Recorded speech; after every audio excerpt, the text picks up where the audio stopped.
আসসালামু আলাইকুম। প্রান্তিক খামারের ঘর পেজ ইউটিউব চ্যানেল থেকে আমি আছি আপনাদের সাথে শাহ আলম। আজকে আপনাদের সাথে আলোচনা করব গাভী বাচ্চা প্রসব করার পর দুর্বল হলে আপনার কি করণীয় এবং প্রাথমিক পর্যায়ে যা যা করবেন সেই বিষয়টি নিয়ে আলোচনা করব। অবশ্যই ধৈর্য সহকারে ভিডিওটির সাথেই থাকুন। প্রাথমিক পর্যবেক্ষণ যেটা করবেন, গাভী ঠিকমতো দাঁড়াতে পারছে কিনা, শ্বাস প্রশ্বাস, দুধ উৎপাদন, আচরণ স্বাভাবিক কিনা পরীক্ষা করতে হবে। শরীরের তাপমাত্রা, অবশ্যই শরীরের তাপমাত্রা স্বাভাবিক আছে কিনা 101 থেকে 5 পর্যন্ত ফারেনহাইট থেকে 103 পর্যন্ত ফারেনহাইট মেপে নিতে হবে। রক্তপাত বা জড়ইতে সমস্যা আছে কিনা সেটাও কিন্তু খেয়াল করতে হবে।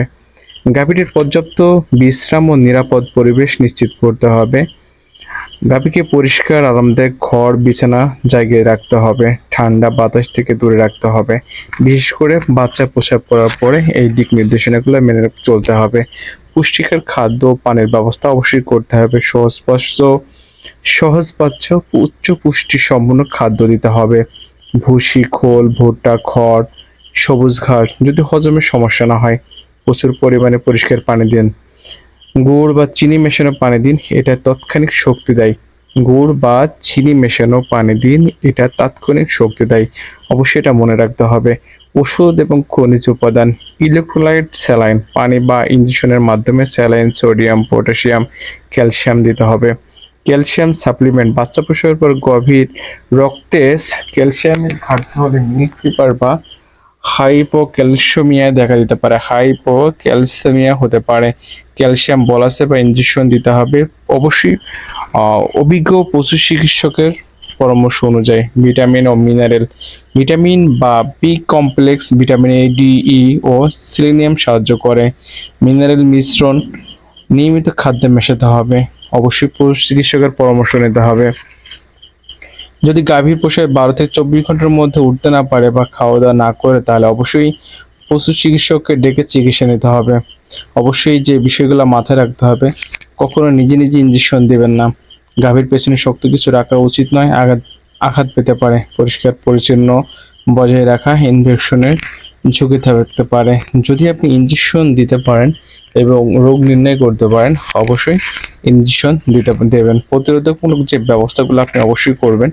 গর্ভাবস্থায় সুষম খাদ্য দিন, ক্যালসিয়াম এবং মিনারেল সাপ্লিমেন্ট দিন।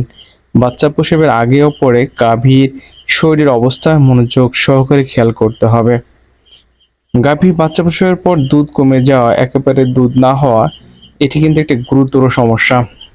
এটি বাচ্চা পুষ্টির জন্য যেমন গুরুত্বপূর্ণ, তেমনি গাভীর স্বাস্থ্যের জন্যও গুরুত্বপূর্ণ। এই বিষয়টি আপনাদের সাথে একটু আলোচনা করতে গেলে যে সম্ভাব্য কারণসমূহ আসে, হরমোন ভারসাম্যহীনতার কারণে, অপর্যাপ্ত পুষ্টি বা পানি, ক্যালসিয়াম বা মিনারেলের ঘাটতি, চিন্তা বা মানসিক চাপ, যেমন পরিবেশের পরিবর্তন, কোলাহল, জ্বর, ইনফেকশন বা জটিল প্রসব স্তনগ্রন্থি রোগ যেমন ম্যাস্টাইটিস।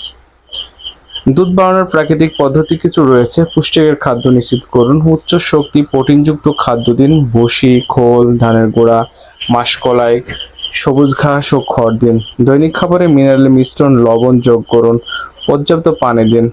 প্রতিদিন গাভীর শরীরের ওজন অনুযায়ী পর্যাপ্ত পরিষ্কার কুসুম গরম পানি দিন। পর্যাপ্ত পানি, প্রতিদিন গাভীর শরীরের ওজন অনুযায়ী পর্যাপ্ত পরিষ্কার ও কুসুম গরম পানি দিন। দুধের পরিমাণ বৃদ্ধির জন্য দিনে 2 থেকে 3 বার পানি পান করানো ভালো। ঘরোয়া দুধ বৃদ্ধিকারী টোটকা কিন্তু প্রাকৃতিক উপায়েও কিন্তু গরুর বা গাভীর দুধ বৃদ্ধি করা যায়। সের ভেতরে হচ্ছে গুড় প্লাস মেথি ভেজানো পানি, সকালে ও বিকালে অল্প করে তিলের খোল বা সরিষার খোল দুধ বাড়াতে সাহায্য করে। আদা ও রসুনের পোস্ট, একটা জিনিস মাথায় রাখবেন, আদা ও রসুনের পেস্ট অল্প পরিমাণে খাবারের সাথে মেশানো যেতে পারে, অবশ্যই প্রশিক্ষিত ব্যক্তির পরামর্শে। জিরা ও মৌরি ভেজানো পানি দিনে একবার দিতে পারেন। ওষুধ বা ইনজেকশন পশু চিকিৎসকের পরামর্শ অনুযায়ী অবশ্যই নিতে হবে। হরমোন থেরাপি, অক্সিটোসিন ইনজেকশন দুধ ঝরাতে সহায়তা